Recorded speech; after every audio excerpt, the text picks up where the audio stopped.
Falcon 3.0. It's not a game about flying jets. It's a game about intelligent application of real-world tactics and skills in a harsh combat environment. It demands skill and discipline and a firm understanding of some combat axioms that have been learned the hard way over a lot of years. In the next hour, you'll be taking part in Fighter Air Combat Trainer, a series of lesson plans taught by a pro. They're designed to teach you how to maneuver your jet in a visual environment. So grab your manual and your joystick and pay attention to this guy. He knows what he's talking about. Okay, we've got a pair we're engaging on the nose. Nothing good will happen to you without detecting the bandit. Okay, there's one to my right, one to my left. 4-0 tally. I'm taking the guy on the left. Tally. Bandit turns, we got to solve our problem. Okay, looks like he's converting on us, 2-2. I got him off the left wing at 16,000. He's about 6 miles now, second left. When you're maneuvering on a guy, you want to push him away. Okay, heads up, 200. You got one coming in, Jim. Taking him from the bottom. 2-1's no joy. There is no set situation that always is the same. Fox 2 kill on the high F-15 passing through west. Left-hand turn. 2-3, you got an F-15 on your tail. You're in a bad spot if you're not shooting somebody. Fox 2 on the F-15 and a right-hand turn, 15,000. Going for guns. Start thinking weapons. Start thinking shooting them and killing them. 2-1, you cleared in. I just killed that guy. Okay, I got both on Eagles above each other. I'm on the high one, visual, the F-16. Tracked it, kill F-15, right turn. Bad. Spitfire, Sabre, Thud, Eagle, some of the greatest fighters of all time. They're all here under one roof at the United States Air Force Museum just outside Dayton, Ohio.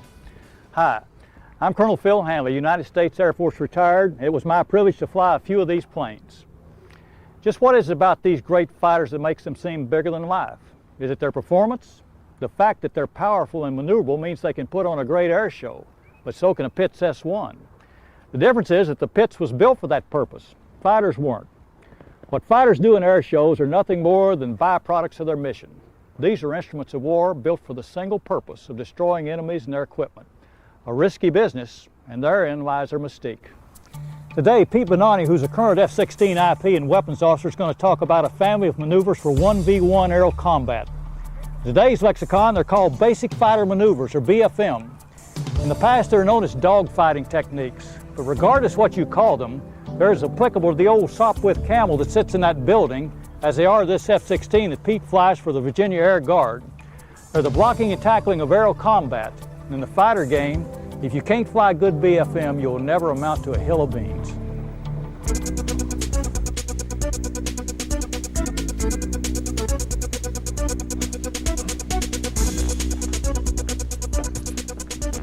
Hi, I'm Pete Bonanni, and I'm here to talk to you today about air combat.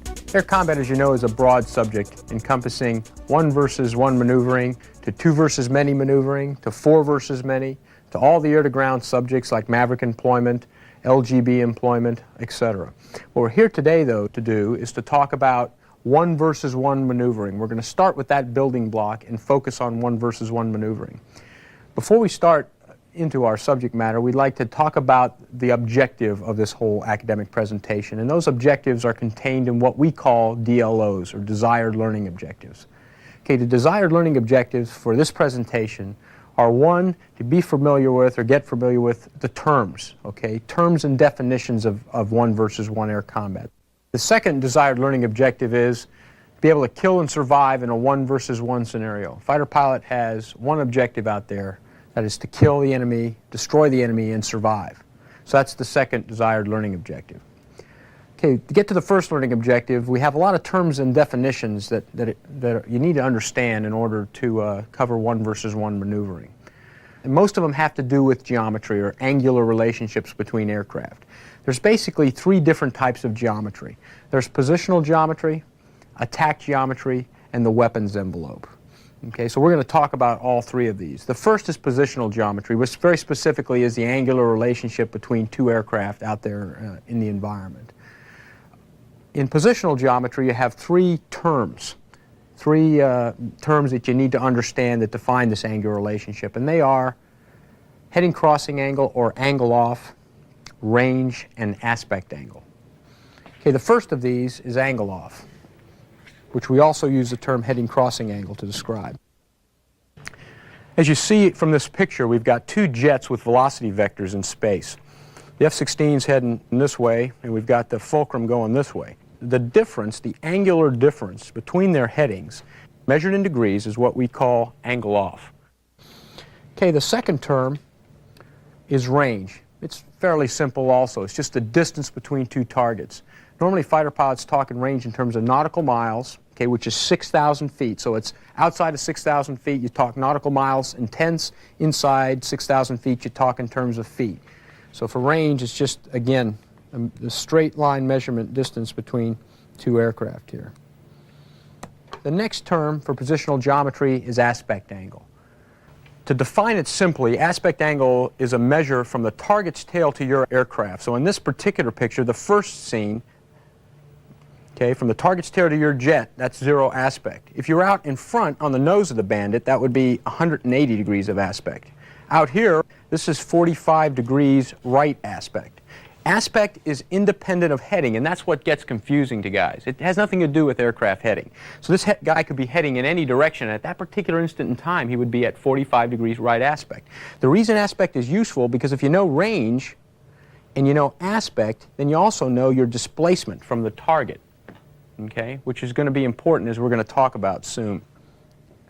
The next type of geometry we're going to talk about is attack geometry. Attack geometry is a pursuit course that you take when you start behind the Bandit and start an attack. Okay, you have three different options you can take as you attack a target. You can go lag pursuit, or put your nose behind the Bandit. You can go pure pursuit, put your nose on the Bandit, or you can go lead pursuit, put your nose out in front of the Bandit. Here's a Falcon scene of a lag pursuit course. As you can see, the flight path marker, or the velocity vector of the aircraft through the sky, is behind this turning Bandit. So this is a lag pursuit course. The next pursuit option is pure pursuit, and that's when you point directly at the target. Okay, if you put your flight path marker on the target or near him, okay, that's pure pursuit. And here's a Falcon scene of pure pursuit. You have the target, okay, you have your flight path marker, and they're kind of co-located right there together. So here the fighter is flying a pure pursuit course. Now, if you took that same flight path marker and drug it out in front of the target, okay, that would be lead pursuit, okay, a lead pursuit course. So what are your attack pursuit options? We started out behind the Bandit, okay, and our pursuit options were nose behind, lag, okay, nose on, pure, nose out in front, lead. And you can see what that does in terms of your heading crossing angle. If you maintain a lag pursuit course, right, you're going to maintain more or less a constant heading crossing angle. If you pointed them all the way in, what's going to happen? You're going to end up with increasing heading crossing angle. Lead pursuit course will tend to solve your heading crossing angle problems given the fact you can maintain your nose and lead. Okay, so those are the three attack options. Okay, the next geometry subject we're going to talk about is weapons. There's basically three types of weapons, okay, that are carried by a modern fighter: radar missiles, heat missiles, and the gun. Okay? Radar missiles and heat missiles we'll just put in one category of missiles, and we'll look at the weapons envelope. The weapons envelope is just this area around the target where we can enter and be in parameters to shoot a missile. Okay? That's this area here. The minimum range, if you're inside here now, you can't shoot, is called R-min. The outside range is called R-max. And the area in between is normally dictated by the type of missile you have and by what the target's doing. Okay, if you have like an AMRAAM or a long-range missile, it grows, and if you have a heat missile, then it would be smaller. Also, if the target's going faster, okay, that would make this particular area out front grow. It would also make this area shrink if you were behind, because now if you were shooting somewhere in the front, the missile could get there easily because the envelope would grow in the front because of his speed. But if you were trying to shoot him from behind, if he was going faster, okay, that would shrink R-max in the rear because now the missile has to go faster to catch him. The gun is the next weapon, and the gun is different from missiles in that obviously they don't guide. They're unguided projectiles. You fire the gun, it goes out there, hits the target, or it doesn't.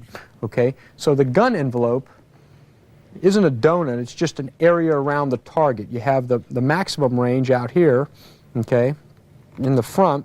For most gunshots in an F-16, it's probably somewhere around 4,500 feet, and in the rear it's probably somewhere around 2,500 feet. But again, there's no min range because it's just a bullet.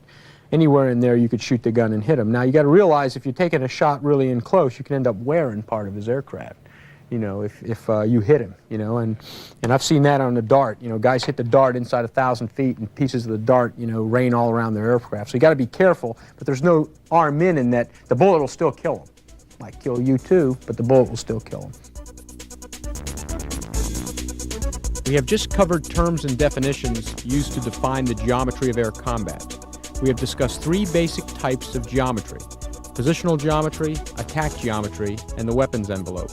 Positional geometry is the angular relationship between two aircraft and consists of angle off, range, and aspect angle. Attack geometry consists of the pursuit options that can be taken by the offensive fighter. These pursuit courses are lag pursuit, pure pursuit, and lead pursuit.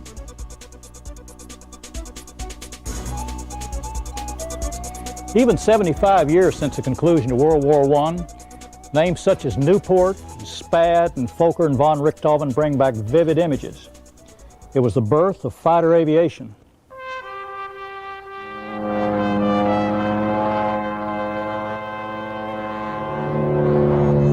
As the war began, the aircraft was used only as a scout. Opposing pilots actually waved as they passed. But this courtesy ended the day one of the pilots pulled out a pistol and fired at the other airplane. This, of course, led to handheld rifles, then flex-mounted guns, and ultimately to the fixed forward-firing machine gun. Once the gun position became fixed, the aircraft became the aiming device, and through necessity, basic fighter maneuvers were born.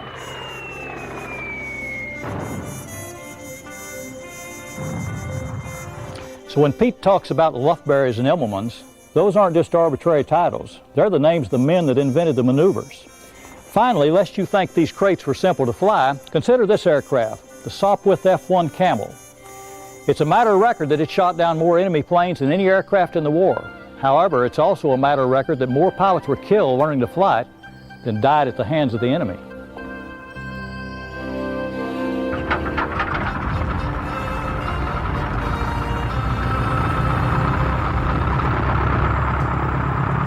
We just talked about basic terms and definitions. Now let's talk about offensive BFM. Here are the offensive BFM DLOs. Given an initial position of advantage, okay, given you start behind the guy in an offensive position, the first objective is to maintain 3-9 line. You know, that's pretty intuitive. Okay, we start behind him, let's stay behind him. Well, what is 3-9 line? And we should define some terms. As you guys know, fighter pilots talk in clock positions. Yeah, got 12, we got 6, you know, check 6, those kind of terms. We also got 3 and 9. If you draw a line between the 3-9 line, we talk in terms of 3-9 line all the time. Is the guy in front of your 3-9 line? Is the guy behind your 3-9 line? Okay, so the DLO here is given that you start behind him, stay behind him. You know, it's a reasonable objective, you know. Okay, now once you stay behind him, shoot him. You know, you don't have to fly an air show back behind at 6 o'clock. You guy looks back, yeah, that's some good flying you're doing back there. You know, you want to make a shot. You want to get into a position and shoot a weapon. So that's the next DLO. Give it, maintain 3-9 line, then shoot. The last one is if you can't do 1 or 2, then get out of there. You know, leave, separate, because, you know, again, you know, you're in a bad spot if you're not shooting somebody. A lot of discussions. I always like to start my offensive discussions by dispelling a couple myths. Everybody wants to think in terms of, okay, the bandit does a move, okay, and I need a move. Okay, well, let me look through my cards. Okay, the bandit does a right-hand turn. Okay, 10 degrees nose low. Then I do a rat's ass shimshay. Okay, yeah, that's the counter. You know, but you really can't think in terms of a chess kind of thing. You know, where a move. Okay, then there's this perfect counter move that this doesn't work that way. It's a fluid thing where the bandit does something and now we got to always be maneuvering our nose and you know from out there flying that that's just the way it works. There is no set situation that always is the same. The other thing we have to note is that you know, BFM costs energy. When you move your nose in a fighter, it costs you energy. The two are related. The object of BFM is exchanging energy, which is aircraft altitude and airspeed, okay, for nose position. That's what we're trying to do. We've got the jet flying along with a certain, Mach on it, certain amount of knots, smash on the jet. We've got a certain amount of altitude. Now we're going to exchange that. We're going to spend it to move the nose. Okay, it's going to cost you.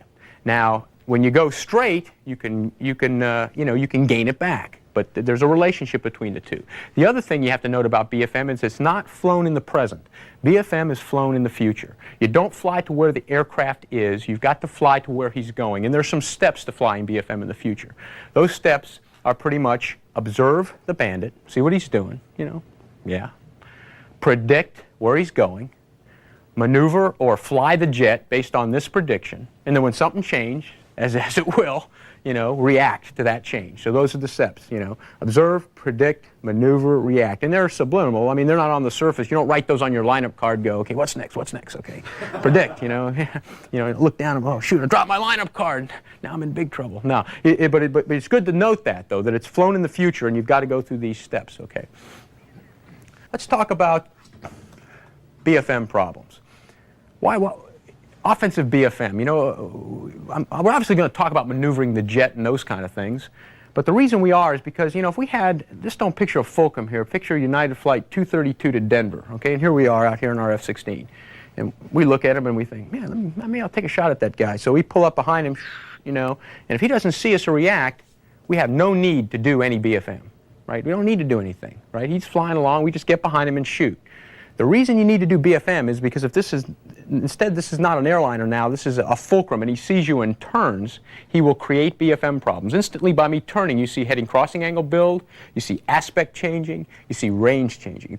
Those are the BFM problems that are created by a turn. Bandit turns, we got to solve our problem. The way we solve a problem is we turn. Bandit turns, we turn. Okay? How do you turn? There's two things. It's how you turn and when you turn that count, as you know from flying. You can go, okay, Pete said to turn, and I've seen this. I've seen this burn in JP4. I've seen it in simulation. I've seen it everywhere. A guy says, ready, go. He turns, and if you don't turn at the right place, if you just say, okay, turn. Oh, man, that didn't quite work. Yeah. I knew I should have stayed awake past the just a turn part. So we're going to teach you, kind of how, not only, how to turn, but when to turn. But first, let's talk about turns themselves, because turns are important. If you're not at corner airspeed, the turn dynamics are quite different. What corner airspeed is this airspeed in the jet where you can turn the quickest, tightest turn. Okay, in an F-16, that's about 440 knots. Okay. Turns have two things associated with them. They have rate, that's how fast you move the nose. They have radius, or how tight the turn is. Those two things. I thought it'd be interesting to take a look at Falcon to show you the effects of one aircraft pulling about 6 to 7 Gs at 450 knots. That's right at corner, right? Okay, you started the turn right here. He ended it right there. And you could take a look at, again, his rate and radius as he makes the turn. The next guy I'll show up here turning, he's at 550 knots. He's 100 knots above corner, and you can take a look at where his rate and radius is carrying him. Much farther out. Okay, he's all the way out here. And also you would note, if we took a look at this thing, this guy started here, got all the way around the corner to about here. In the same time, it took this guy starting in about the same place and getting to right about here. So 100 knots of airspeed difference makes a big difference in radius. But just as important, it makes a big difference in rate also. You're just not moving the nose. I might also note that these guys were both at the same G. So they're both suffering equally. Because G is you suffer under G. But one guy's not doing too much at all for the amount of suffering he's doing, and the other guy is moving the airplane around. So it's very important to be at the right airspeed, right at corner airspeed when you do this. Okay. Those are turns looking up from above. Now let's take a look at a vertical turn. Vertical turns are different in many ways, primarily because we've got gravity. Okay, so what gravity tends to do is flatten out the turn on the back side, and up at the top side you'll notice you can get a much tighter radius and a much better rate. And this is what fighter pilots call the energy egg. It looks like an egg. okay? Because you get a much better turn up here at the top, and you have a much worse turn here at the bottom. And that becomes important when we start to talk about head-on BFM and those kind of things. The nose-high fighter has a big advantage. Why? Because he's got God's G at the top. You know, he's got like the big hand pushing him down. Down at the bottom, you have the the negative effects of G at the bottom side. So you've got to play that, okay, when you're fighting BFM. The next concept with turns is turning room. You need room to turn. You can get it vertically, or you can get it horizontally, or horizontally displaced from the bandit. Either way, though, when you're maneuvering on a guy, you want to push him away to get some room away from him so you can turn. And when you make that turn, what? You want to be at the proper airspeed. How much turning room do you need? You need a diameter. You need a turn diameter. I mean, how much is a turn diameter for an aircraft at 450 knots?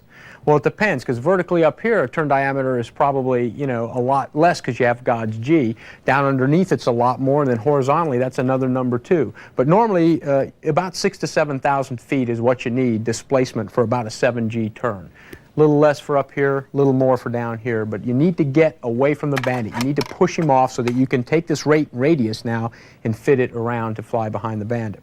Okay, let's take a look at two targets in offensive BFM setup where the bandit starts out at 2 nautical miles or outside your turn circle. You're going to see the fulcrum go into a hard left-hand turn and essentially meet the F-16 in the front. There's really not much this guy can do. Even if he went straight, it wouldn't matter. This guy could pull around and meet him in the front quarter. Because why? This pass started at 2 nautical miles. Okay, this fulcrum was only pulling 7 Gs, but he can meet him in the front even at 7 Gs. Well, let's take a look at another Falcon view. This is the exact same setup, but now you can see it from a different view to help reinforce it. You jump this guy, you see this turn, you're watching him, and you start seeing the front part of his airplane. What happened? You started outside his turn circle, okay, and there you have a front quarter pass from this, okay. So it's important to ask yourself the question. When I start a fight, I kind of start jumping this guy and I ask myself this question: self, am I inside or outside his turn circle? Is his present turn rate going to cause a front quarter pass? If his present turn rate is going to cause a front quarter pass, I'm outside his turn circle. So what should I do different if I start outside his turn circle? Don't go for turning room, okay? Don't go for turning room. Why? Because it's not going to work. It's just not going to work. If you go up, you might give him turning room. So if you start seeing the front, start thinking weapons. Start thinking shooting him and killing him in the front with a weapon, because there's nothing else you really can do. Now let's show a pass inside the turn circle, and you'll see from Falcon kind of how much different this one is. This is about a 7,000 foot setup. Again, fulcrum against F-16. Fulcrum's going to go into the same left-hand turn at the same G, and the Falcon's going to pretty much react to pretty much the same way he did before. However, the geometry is different from the start.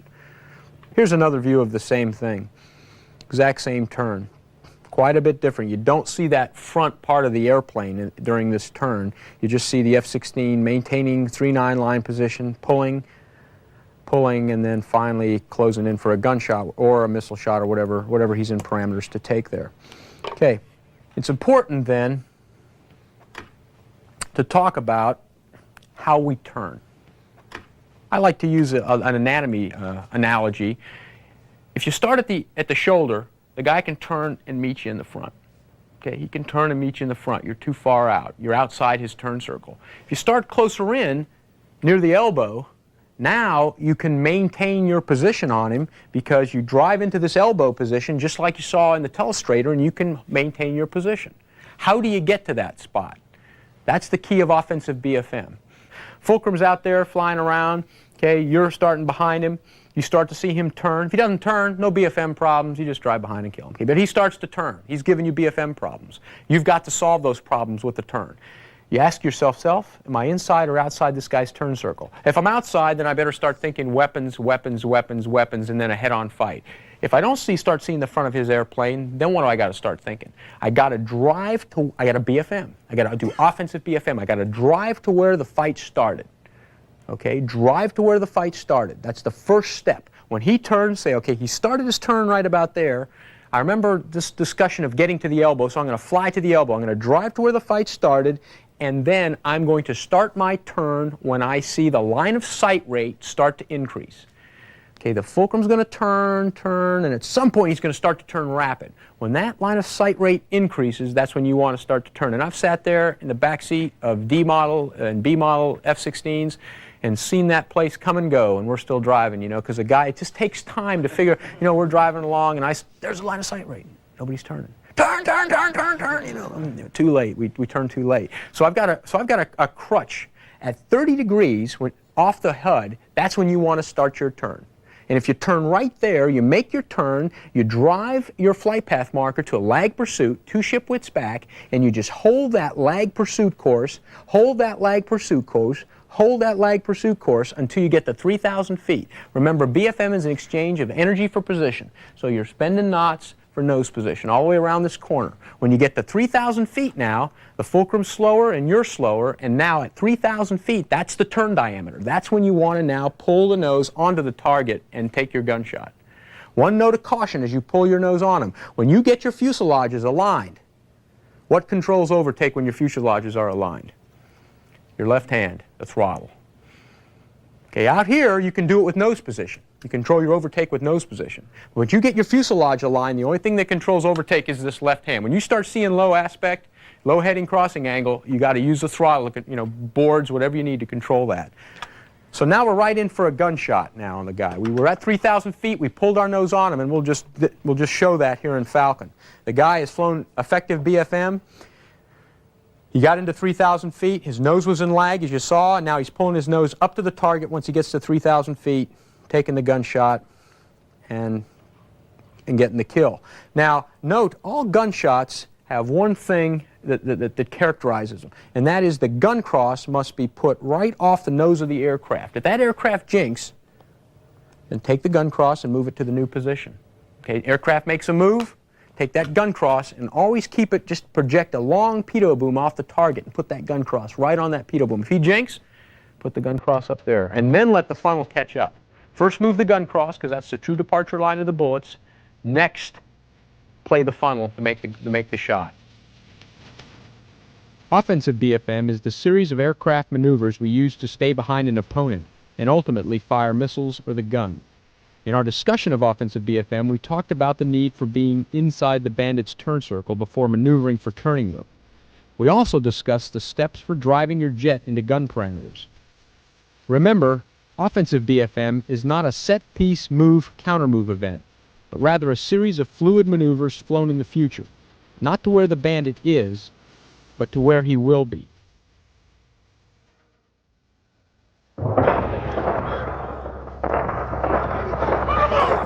Over half a century ago, Winston Churchill told an anxious nation that they would fight the Germans on the beaches, the landing grounds, the fields, and the streets. But in the dark summer of 1940, the Brits didn't fight them in any of those places. They fought them in the skies, and in doing so created perhaps the greatest fighter matchup of all time. The Mark V Spitfire and this aircraft, the legendary ME-109. The Spit was a little faster, but the 109 could outclimb it and had a higher ceiling. Luftwaffe pilots tended to think that Spit could outturn them, but RAF pilots who flew a captured 109 disagreed. One clear advantage of the 109 was its fuel-injected engine that allowed it to maneuver under negative G. The Rolls-Royce in the Spit was carbureted. Which was the better plane? You can make credible arguments either way. But the bottom line is that a handful of British fighter pilots stood off the Luftwaffe long enough that Hitler lost interest in the cross-channel invasion and attempted instead to go to Moscow in the winter. A fateful mistake.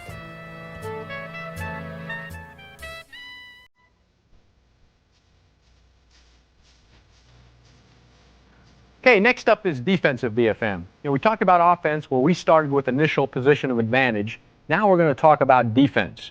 Okay, in defense, the bandit has an initial position of advantage on you. And of course, we've got some desired learning objectives for defensive BFM. The desired learning objectives are given an initial position of advantage by the bandit.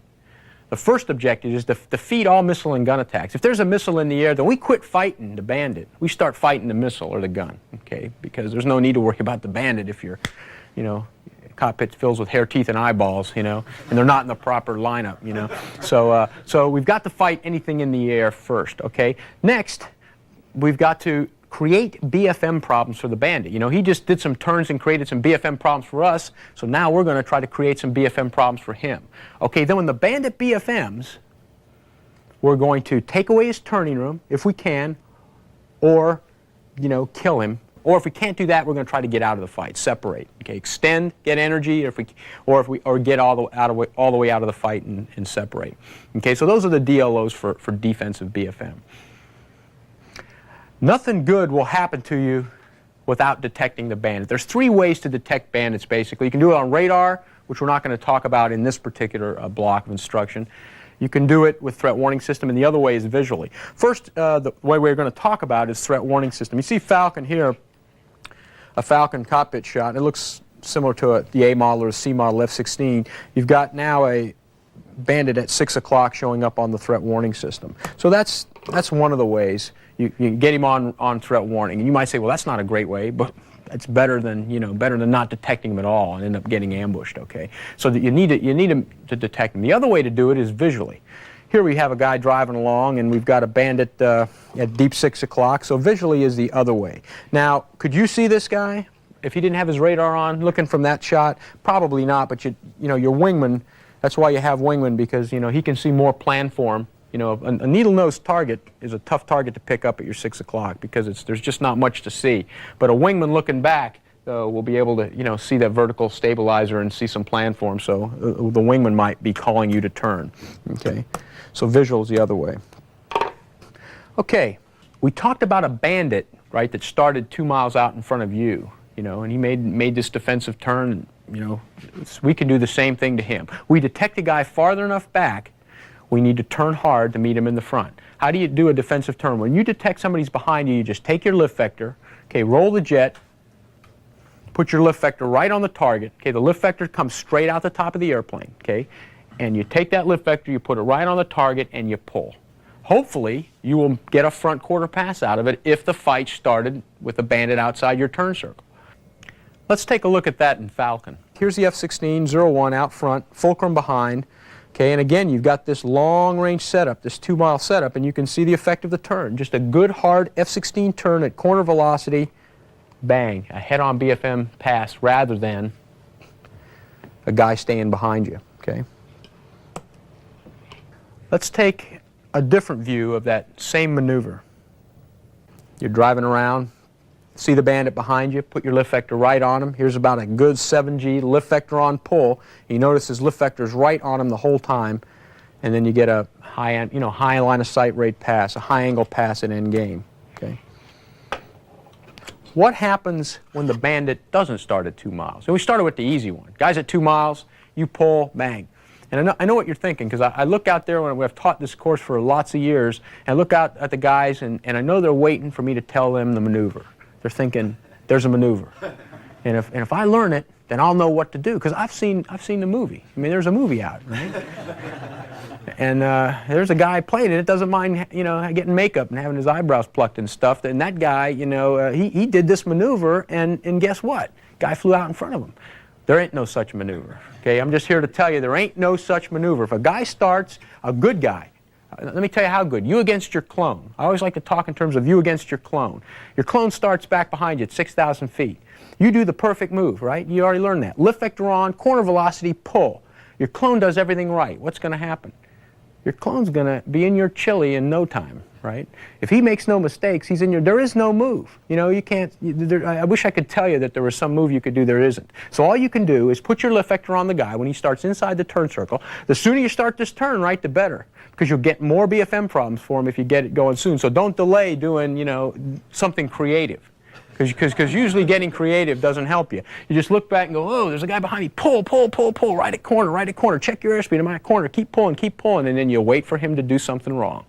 Okay, if he turns too late, he could get stuck in deep lag, right? You can just keep this turn coming and keep his nose stuck to lag. If he turns too early, he doesn't drive to the elbow, right? He starts to go to lead pursuit out at 5,000 feet. When a guy does that to me, I go, great. All I got to do now is do what? Defend against the gunshot.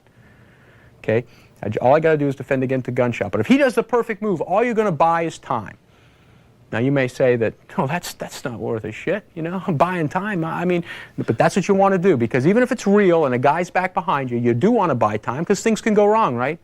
A rattlesnake could, you know, jump up and, you know, bite him in the throat or something from his cockpit. No, but a lot of things can go wrong, is what I'm saying. So you just got to buy yourself time and live as long as you can, because maybe somebody will come in and help you or something. Okay, here's a defensive turn at 1 mile, and we're going to see the effect of a you against your clone fight. You know, I mean, this won't have a surprising conclusion. Your clone comes in a fulcrum. You're in an F-16. You're doing everything right. You're pulling your lift vector right on him, and you know, it doesn't have a real happy ending, as you can see there. You know, missile defense. Okay, anytime you see a missile in the air, that was our first DLO, right? If a missile was in the air, we're going to defend against it. Okay, we got to do that. You fight missiles with aspect. That's how you fight a missile, with aspect. And what I mean by fight missiles with aspect is you put them on the beam. Okay, you put them at 9 o'clock, you put them at 3 o'clock. That's how you fight a missile. We have a telestrator shot of a missile attack and a correct response of a guy taking the missile and putting it on the beam. Missile's in flight. Falcon's in a right-hand turn. Falcon turns, puts the missile on the beam, and he gets lucky. Okay, the missile doesn't hit him. Why do you put missiles on the beam? Okay, you put missiles on the beam because it makes them pull the maximum amount of lead. Okay, what missiles do is they come off the rail and they zero out their line of sight rate. They pull lead pursuit so that they can get to you faster. Why do they want to get to you faster? Well, it isn't meanness, you know, because they feel they'll kill you no matter what. They want to get to you faster because then they can get there with the rocket motor burning. So when you maneuver, they've got energy, right? All maneuvering in the air costs energy. You spend energy. Missiles spend energy too. If you can get that rocket motor to burn out and you make a move, the missile is not going to be able to maneuver very well. I mean, one turn and, you know, and it'll run out of steam. So that's why you want to do that. Fight missiles with aspect. Put them on the beam. Okay, gunshots. For a guy to kill you with a gun, he needs to solve 3 problems. Or for you to kill somebody with a gun, you need to be in range. You need to have your nose in lead pursuit. Why? Because it's just like Kentucky windage on a, you know, shooting a duck. You know, you got to shoot out in front because you've got a projectile with a fine, you know, time of flight. Essentially, it takes time to get there, and you need to be in plane. Those are the 3 things you need. Those are the 3 things he needs when he starts to close to you for a gunshot. Which one of those do you think you can deny him? Could you deny him range? No, because, you know, we just did our best turn, right? And he came right into, he got right in on us. Can you deny him lead? That's what we're trying to do. We're pulling as hard as we can, trying to get his nose in lag. But if he drives to the elbow, right, and at about 3,000 feet pulls his nose to lead, you can't stop him from getting lead pursuit. If you could, you're doing the best you can pulling, right? No, you can't deny him that one either. So the only one you can deny him, usually effectively, is plane of motion. Okay, how do you deny him plane? You deny him plane with a violent maneuver where you just roll the airplane at least 70 or 80 degrees and then pull out of the plane you were in. You've got to do it at the right time. Okay, you've got to do it at the right time. If you do it too early, the guy can just reposition. You know, the fulcrum guy sees you out there, he's coming in for the gunshot, he goes to lead, you go jink. You jink too soon, he makes a correction. Okay, doing it too soon is bad, but doing it too late is worse. So, you know, as you start to see him come in and go, ready, ready, you know, then your left arm sawed off by the gun. Oh, no, now I can't adjust the throttle. Oh, shoot, you know. So, anyhow, let's take a look at a good, effective roll out of plane. Okay, you got a bandit coming in on an F-16, and you see the guy jinking here, rolling out of plane, okay? And getting out of the funnel is really what you want to do because the funnel shows the bullet dispersion of the gun. So you want to make a violent enough move to maneuver completely out of plane. Here you see, you know, the guy out of plane with the funnel. Defensive BFM is easy to understand. Put your lift vector on the bandit and pull. The bandit is outside your turn circle at 2 nautical miles. You can force him in front of your 3-9 line with a 7G pull. The bandit starts near your turn circle and drives to lag. You're in big trouble. There's no magic moves to spit him out. All you can do is hope for a mistake and take advantage of any bandit blunders. If no mistakes are made, get ready for a guns jink. Remember, it is better to jink too early rather than too late. Here they are side by side, the air combatants of the Korean War. This is the F-86A Sabre, to this day one of the most beautiful jet fighters ever built. Big bubble canopy so you could see, low wing loaded so you could turn, good speed, good stable gun platform. Posing the Sabre was this airplane, the MiG-15, an aircraft that set the mold for many a Russian design that would follow. It had a big engine, high left wing, and 3 very large cannons.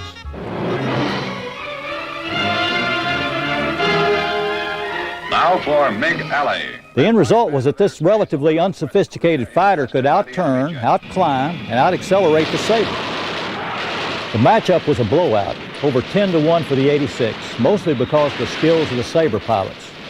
Missiles weren't around then, so there were no BVR engagements. The men who flew F-86s found these MiGs with their Mark I model eyeballs, used mutual support, discipline, and great BFM to get to their 6 o'clock, and simply blew them away the old-fashioned way with 650 caliber machine guns.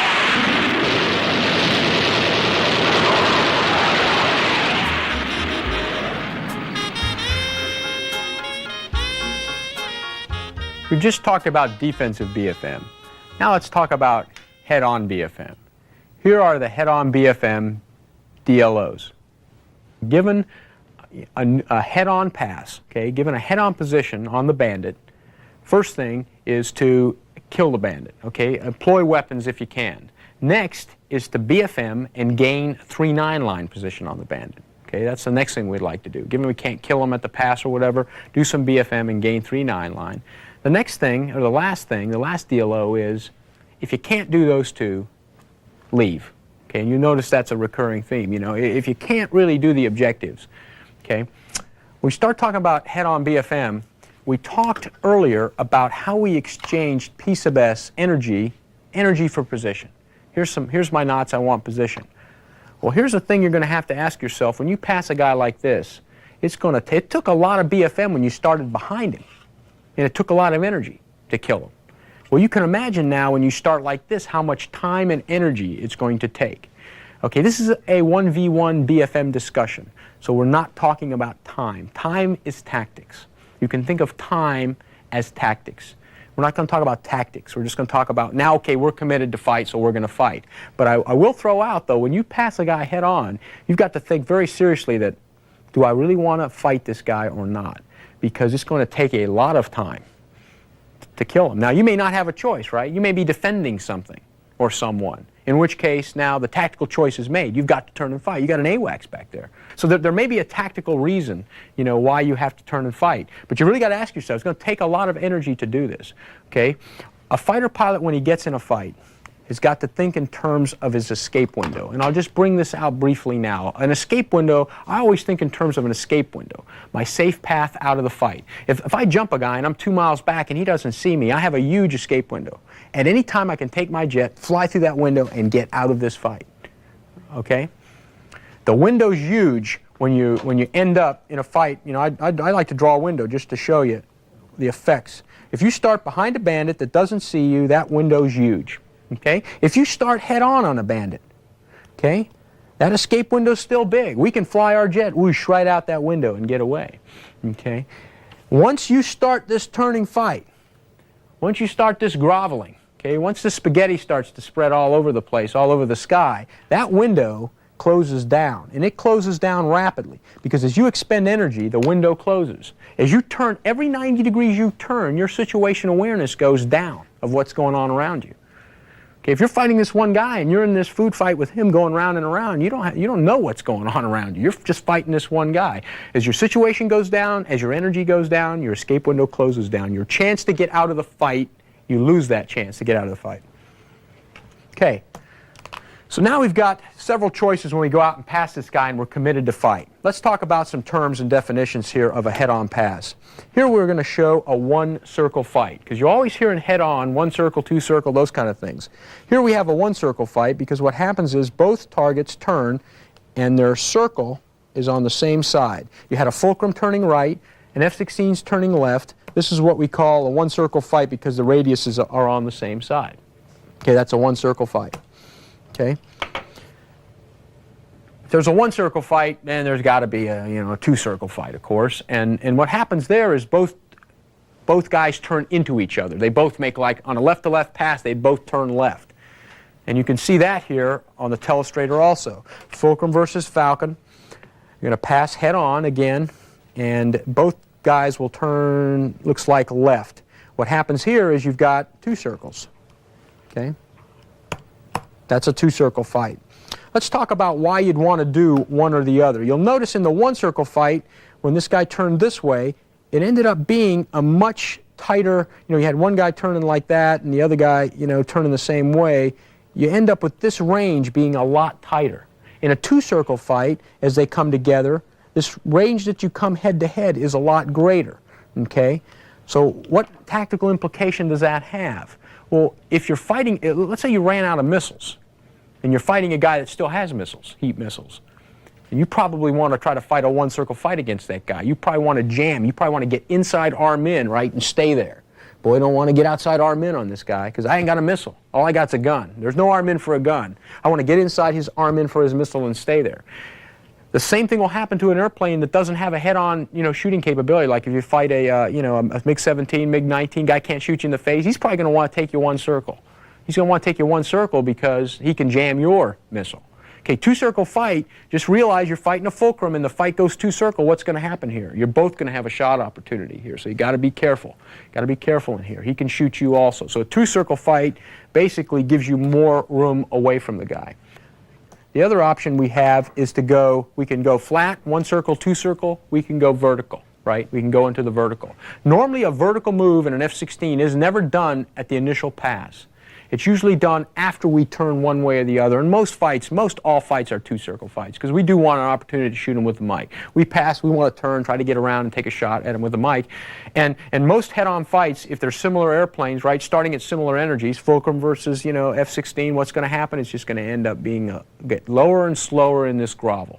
Okay, as we spend energy for position, lower and slower in the grovel. At some point in there, though, you can take the fight vertical. Okay, you can use that energy egg we talked about. You can take the fight up into the vertical, okay, and that's another option. The time I use the vertical is when I go out there and look up at the sun and say, there it is, right in front of me. Because if I get that sun lined up and create a shadow in the cockpit, and that guy's down from that shadow, well, guess what? He doesn't see me.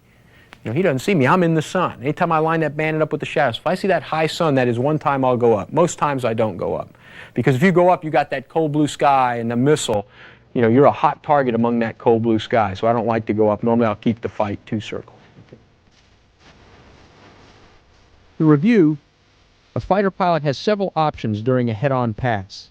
The first and foremost option is to take a shot, if you can, at the bandit. If the bandit doesn't blow up, you should think carefully about your escape window. The ability to leave the fight is biggest right at the pass. If you decide to turn, you can turn away from the bandit or into the bandit. Depending on which way the bandit turns, this will cause a one-circle or two-circle fight. A two-circle fight will give you, and possibly the bandit, a better chance at a head-on missile attack. A one-circle fight will tend to jam both fighters inside minimum range for a heat missile shot. Remember, it will normally require a lot of energy to convert a head-on pass into a shot.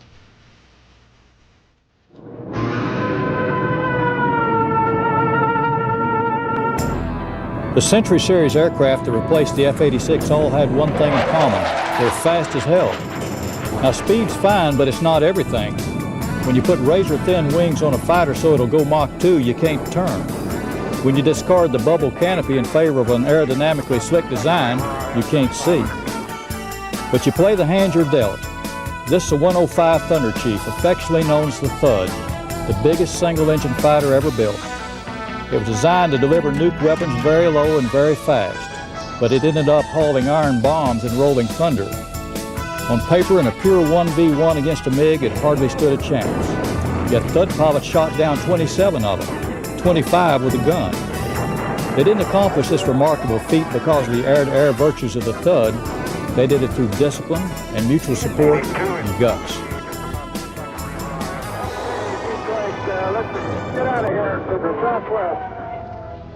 It's been said that the really great fighter pilots possess three traits: hands, head, and heart.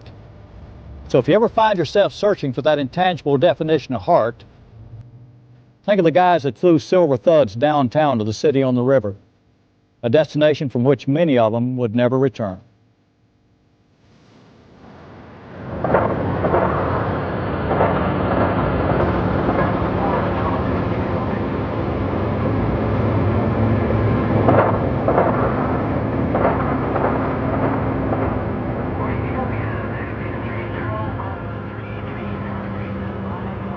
So now we're going to take some questions from a Falcon users group called the 510th Tactical Fighter Wing. Any of you guys have any questions on the stuff we just covered? Pete, I got a question for you. Sure. You were talking earlier about maintaining a optimum turning rate of about 440 knots. Yeah. What's the difference between maintaining a steady turn and going into a turn, jamming full back on the stick, pulling maximum G's and losing energy? Are you going to come out with the same end result? Yeah, the issue is, do you maintain right at your airspeed, you know, and do whatever G it takes to or do you just pull and spend it all? On almost every case that I gave you here, when you're on defense, you spend it all.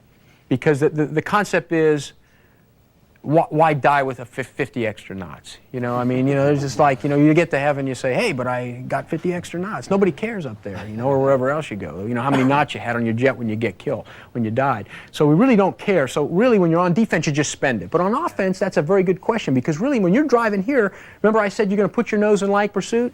Well, a couple ship widths back, I mean, that's not very precise. So right in there is where I like to maintain my airspeed. I think that's an excellent point, because when the guy's behind you, you just turn. Okay, but when you're head on, or when you're on offense, now you can play that turn. There is no need to just spend it all. You will, over time, you will turn better if you keep your airspeed. But you got to be in a tactical position to do that, and this is not it. This is create maximum BFM problems right now, because you remember, each time tick he closes, your ability to generate problems is less. Yeah. It's less, because now he's getting inside your turn circle. So you want to just spend it here, but on the other situations, offense and head on, you want to try to maintain corner. Now there are times when I feel I can get a shot, I spend it. I just spend it. And also on offense, you're not going to be able to stay at corner. I mean, because you're going to start to see this lag build. You're just going to have to keep pulling. You don't want to get too far back in lag, or else now you're going to get this big thing. So you want to try to stay at corner, but you're not going to be able to do it, you know, at altitude. At sea level, you probably could in an F-16, but at 20,000 feet, you're going to bleed off energy in a turn, you know. Okay, next question. Yeah, I've got one. So when you get to that control position, if the Bandit starts doing the scissors, do you recommend trying to get slower? Yes. At that point? Yes. Yes, you've got no choice but to get slower. When you start to see this low heading crossing angle, you control your overtake with throttle. And we have a guns defense out now. It's the most current rage to sweep the F-16 community, called the Snake, and where a guy just does a snaking guns defense. He's pulling and he's doing a subtle throttle changes with each move of the snake. He's snaking, you know, and then he turns and rolls and he kind of snakes back the other way. And each time he's slowing down, hoping that you're getting bored in on him, and whoa! Now we're into this, you know, scissor situation. So the answer is yes. You have got to slow down. You don't care. You're going to kill him. You want to kill him, because once you kill him, now you can speed up. You see, so you don't want to just say, well, I want to maintain my energy. I want to maintain my energy. I want to maintain. Oh, good. I'm glad I did. Now I got a good defensive turn to do. You know, you don't want to do that. Use your throttle to stay behind a guy. Because once you're committed, I said your escape window's closed. You got to kill him. So you just have to do with left hand whatever you have to do to kill him.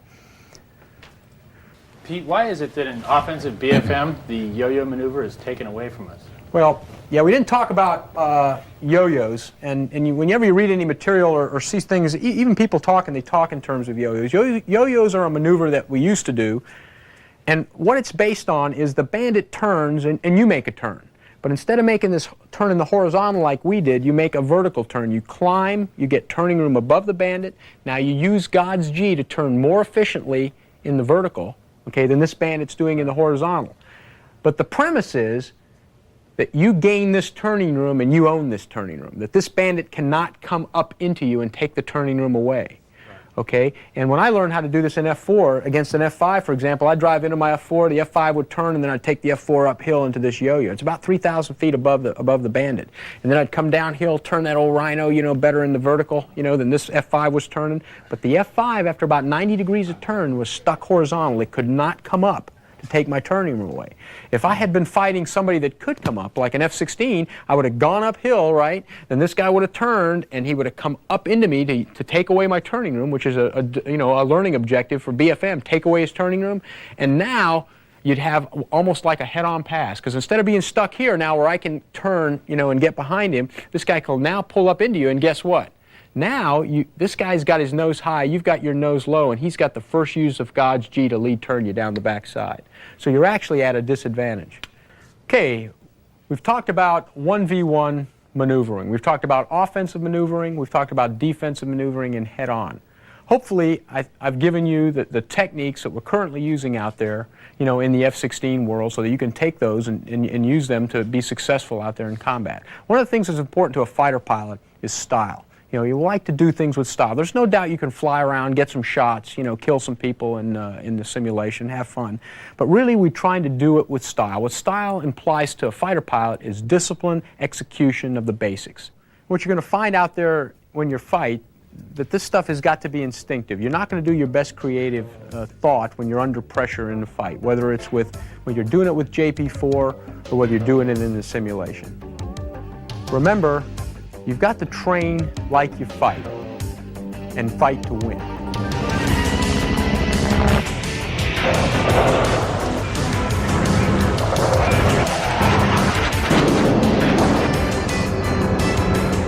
A lot of people who watched the Gulf War on TV concluded it was technology alone that carried the day.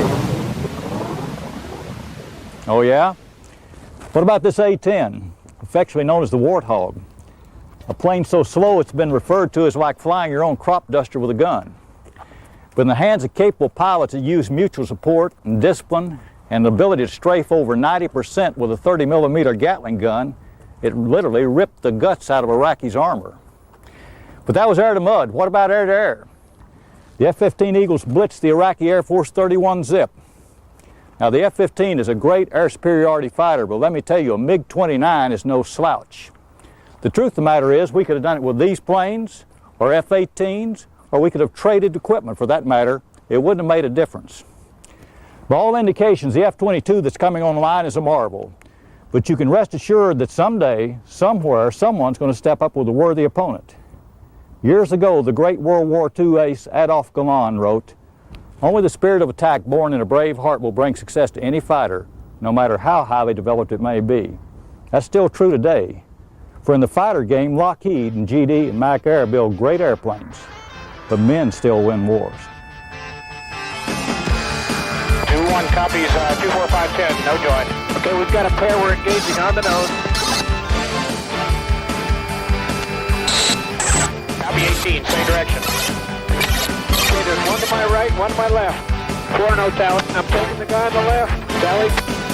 I got a contact 42 on his contact 44 left for 6. Contact hard. Okay, looks like he's converting on us, 2-2. I got him off the left wing at 16,000. He's about 6 miles now, second left. I've got the Eagle going up. Disregard. Target is friendly. 6 is clear. I got an Eagle belly up to 2-1, 2-3. Confirm you're engaged, coming uphill on an Eagle. 2-4 engaged. Yeah, we're engaged. After that, we're directly above you, coming back to the west. 2-2, heads up, we're above the fight. 2-1. Directly above you now, 2-2. Humphrey, can you take that guy? Can you take him? 2-2, can you Fox 2 on the Eagle, passing through north. Okay, heads up, 2-1, you got one coming in, yep, taking them from the bottom. 2-1, no joy. Break right, 2-1 or 2-2. 2-1, breaking right. Okay.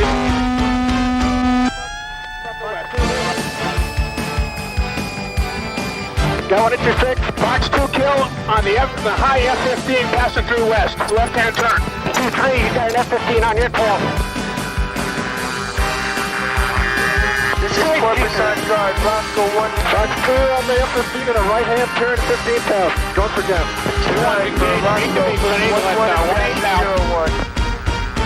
good. 2-1, you're cleared in. I just killed that guy. Okay, I got both on Eagles above each other. I'm on the high one, visual, the F-16. Tracking, kill F-15, right turn at Oscar West. Okay, RG-21, status is this. You shot down all of the F-4 air-to-air aircraft. Understand on the F-14s? The F-14s and the F-15s. All gone. And have they departed the area? Negative, they're still in the area, but they understand that they're all dead. Yeah, that's what we understand. Thank you.